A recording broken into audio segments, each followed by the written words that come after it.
Assalamu alaikum, Iqbalians. We are here for science lecture. Today, our lecture number 9 on science class 7th. Our topic is factor causing changes in habitat. वो कौन से अनासिर हैं जो किसी habitat में, किसी मस्कन में तब्दीली के मौजब बनते हैं। यहाँ पर हम जो है पिछले लेक्चर में हमने बायोटिक और ए बायोटिक फैक्टर्स पढ़े थे। यहाँ पर ए बायोटिक फैक्टर्स का जिक्र किया गया जिसमें एयर है, लाइट है, सॉइल है, वाटर है। ये ऐसे फैक्टर्स होते हैं जो किसी भी एरिया में हैबिटेट को चेंज करने में अहम किरदार अदा करते हैं। तो इनको डिटेल के साथ हम पढ़ते हैं। जो है सबसे पहले जो है हम सनलाइट के बारे में पढ़ेंगे। सनलाइट जो है it is the biggest source of energy. सबसे बड़ा जो है ज़रिया होता है एनर्जी का, और वो एनर्जी जो है क्या होती है, वो यूज़ करते हैं plants to produce their own food. Plants जो है इस एनर्जी को अपनी खुराक बनाने के लिए जो है यूज़ करते हैं। अब इसमें जो है तीसरे नंबर पे अगर आप देखें तो मैंने लिखा हुआ है intensity, light intensity effects on the plants directly और इनडायरेक्टली। जो रोशनी की शिद्दत है, वो जो इंटेंसिटी है रोशनी की, वो पौधों पर जो है बरह रास्त या बिल वास्ता या बिला वास्ता जो है वो इस पर असरअंदाज होती है। क्योंकि देखिए अगर एक पेड़ के नीचे जो है छोटे छोटे पौधे हैं तो उनकी नशोनुमा ठीक तरीके से नहीं होगी, और क्योंकि उन्हें रोशनी सही तरीके से नहीं मिल रही होती। और ऐसे इलाके जहाँ पर बहुत ज़्यादा झाड़ियाँ होती हैं, जंगल की बात करते हैं, तो वहाँ पर जो उसके नीचे हर्ब शब्ज़ होती हैं वो इतनी मिकदार में नहीं होती।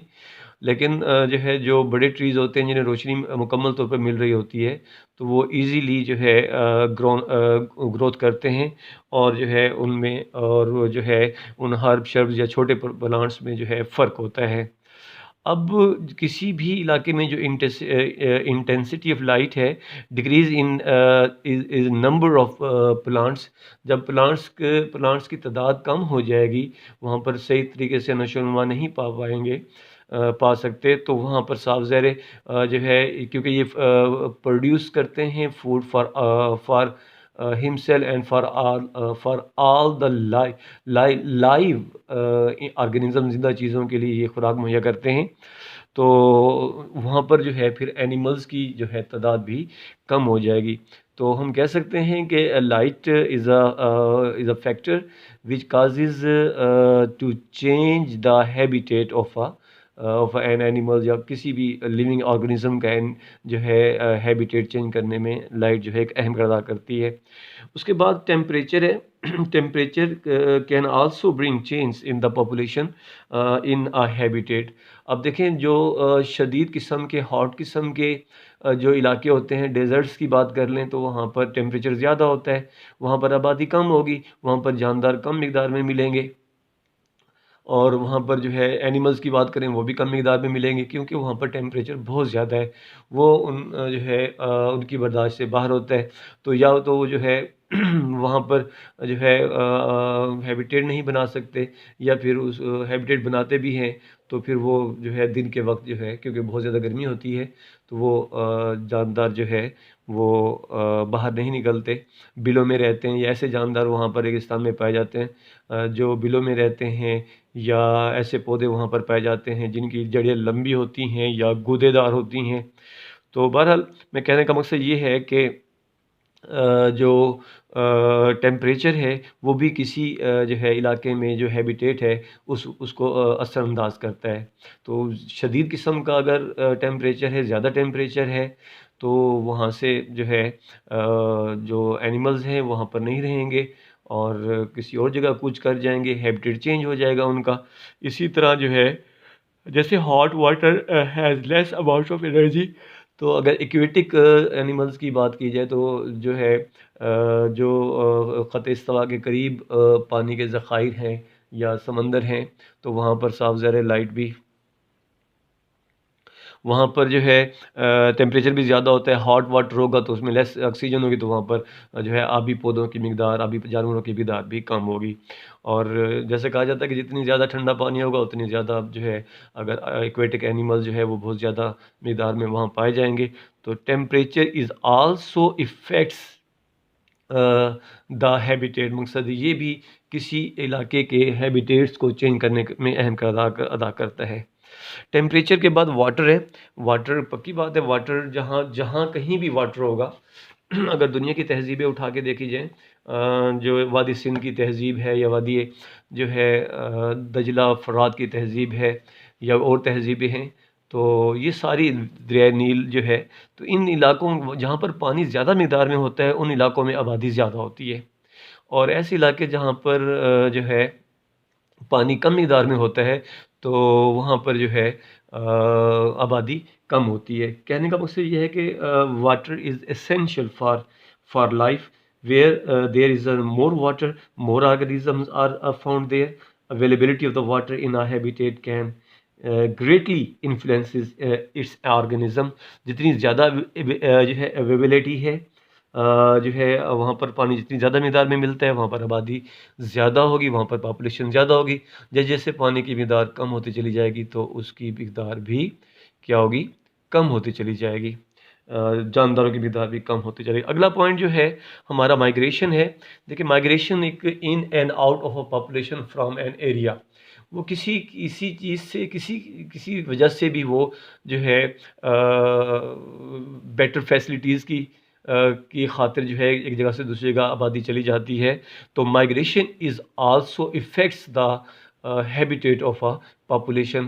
पॉपुलेशन में जो है जिस इलाके से जाएगी वहाँ की पॉपुलेशन कम हो जाएगी, और जिस इलाके में जाएगी माइग्रेशन हो गई पॉपुलेशन तो वहाँ की आबादी बढ़ जाएगी। बस in and out of the population from an area is called a migration. तो हम कह सकते हैं कि माइग्रेशन भी जो है किसी इलाके में आबादी को कम करने में, किसी इलाके के हैबिटेट को चेंज करने में अहम किरदार अदा करती है। हैबिट उसके बाद जो है ड्राउट है, खुश्क साली जिसे कह जाते हैं। बाज़ वक़्त ऐसा होता है कि किसी इलाके में जो है वहाँ पर काफ़ी अर्सा तक बारिशें नहीं होती, क्योंकि कुछ इलाके ऐसे हैं पाकिस्तान में, अगर पाकिस्तान की बात करते हैं तो कुछ इलाके ऐसे हैं जहाँ पर जो मुकम्मल डिपेंड जो है वो बारिश पे करते हैं। पानी बहुत उन इलाकों में पानी बहुत कम मिक़दार में होता है, रेगिस्तानी इलाके हैं या ऐसे इलाके जो खुश्क पहाड़ी इलाके हैं, वहाँ पर मुकम्मल तौर पर जो इन्हिसार जो है क्या करते हैं वो बारिश के पानी पर करते हैं। तो जैसे ही मकसद के वहाँ पर ड्राउट आ गया, मकसद के वो काफ़ी महीनों तक बारिश ही नहीं हुई, तो जब बारिश नहीं होगी साफ ज़ाहिर प्लांट्स नहीं होंगे वहाँ पर, वो फूड प्रोड्यूस नहीं कर जाएंगे, उनको खाने वाले जानवर जो है जितने भी हैं वो परेशान हो जाएंगे, वो या तो वहाँ से माइग्रेट कर जाएंगे या फिर जो है मर जाएंगे।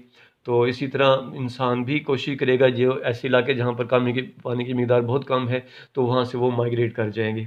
तो कहने का मकसद है ड्राउट जो है is also effects the habitat of an area. इसकी डेफिनेशन लिखी हुई है, ड्राउट इज़ अ, मैंने लिखी भी है इसमें, drought is a period when there is no rain for a long time in an area. जब किसी इलाके में काफ़ी अरसा तक जो है बारिश नहीं होती तो वहाँ पानी की कमी हो जाती है, वहाँ पर जितने भी जो है ज़खायर हैं पानी के तो वो जो है सारे के सारे जो है ड्राइज अप हो जाते हैं, जो है ख़त्म हो जाते हैं, और most pond plants die and animals die or move to other places चले जाते हैं। तो इस तरह जो है उस इलाके में खुश्क साली आ जाती है। उसके बाद लाइटनिंग है। लाइटनिंग इज़ आल्सो, जैसे बिजली की गरज चमक है, बादलों की जो बिजली है उसे लाइटनिंग कहा जाता है। Lightning also effects the habitat. मकसद बात का जैसे जो है बिजली गिरी किसी जंगल में तो वहाँ आग लग गई, सब ज़रा वहाँ आग लगेगी तो वहाँ पर मौजूद जो दरख्त होंगे पौधे होंगे सारे जल जाएंगे, और वहाँ पर जो है जानदार होंगे या तो वो मर जाएंगे या फिर जो है वो माइग्रेट कर जाएंगे, किसी और जगह चले जाएंगे। तो इस तरह lightning is also effects the habitat of an area. उसके बाद अगला पॉइंट है हमारे पास, लाइटनिंग के बाद अर्थक्वेक्स हैं, ज़लज़ले। ज़लज़ले कहा जाता है। अर्थक्वेक्स हैं क्या? अर्थक्वेक्स जो है are sudden shocks of the earth surface, मकसद जो है ज़मीन की सतह पर जो शॉक्स होते हैं, झटके लगते हैं, उन्हें अर्थ जो है क्विक्स कहा जाता है। Earthquakes can change a habitat very quickly, बड़ी जल्दी के साथ जो है। अगर आप देखें 2005 अक्टूबर 2000 8 अक्टूबर 2005 में एक ज़लज़ला आया जिसने बहुत बड़े पैमाने पर जो है तबाही मचाई। जो है जो है गिलगित के इलाके या कुछ ऐसे इलाके थे जहाँ पर वो मुकम्मल तौर पर वो जो है सफास्ती से मिट गए, ज़मीन फटी और उसके अंदर धंस गए। जो है इसी तरह जो है मैसिव अर्थक्वेक्स था, damage wide spread area across Pakistan, और तकरीबन 70,000 जो लोगों ने जो है अपनी जानें कुर्बान की, मकसद कि वो loss their lives, a large number of the animals and plants were also destroyed. अब देखें ये ऐसे फैक्टर्स थे जो किसी भी हैबिटेट को चेंज करने में अहम जो है किरदार अदा करते हैं। आखिर में इसका जो है जो है होमवर्क है। होमवर्क मैं बताता हूँ कि आपने कौन कौन से सवाल करने। डेफिनेशंस होंगी, डेफिनेशन में क्या आएगा जो है मैं लिख के बताता हूँ आपको। जो है पहला सवाल जो आपका होमवर्क में होगा वो जो है, पहला सवाल जो है वो है व्हाट इज़ माइग्रेशन। इसकी डेफिनेशन लिख रही है, व्हाट इज़ माइग्रेशन। एक सवाल ये होगा। दूसरे सवाल पे what is drought, what is drought, DROUGHT, what is drought.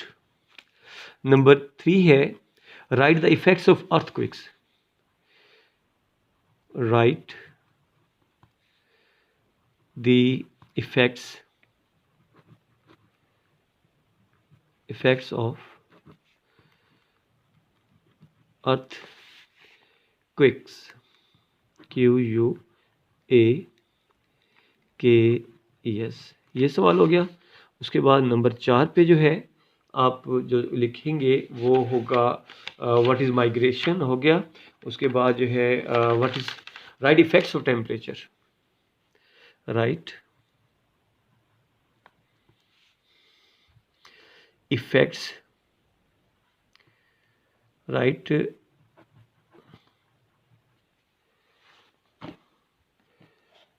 Effects of temperature,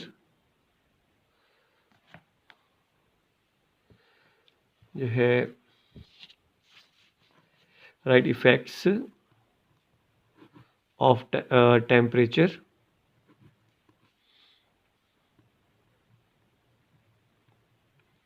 और नंबर 5 पे जो सवाल होगा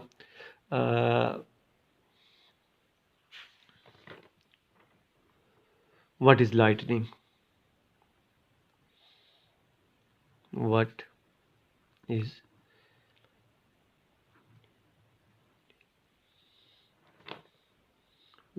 लाइटनिंग। ये आपका होमवर्क है, छोटा सा लेक्चर है आज का, और ये आप सवाल होमवर्क में करेंगे। अल्लाह ताला आपका हामी नासिर है। अल्लाह हाफ़िज़।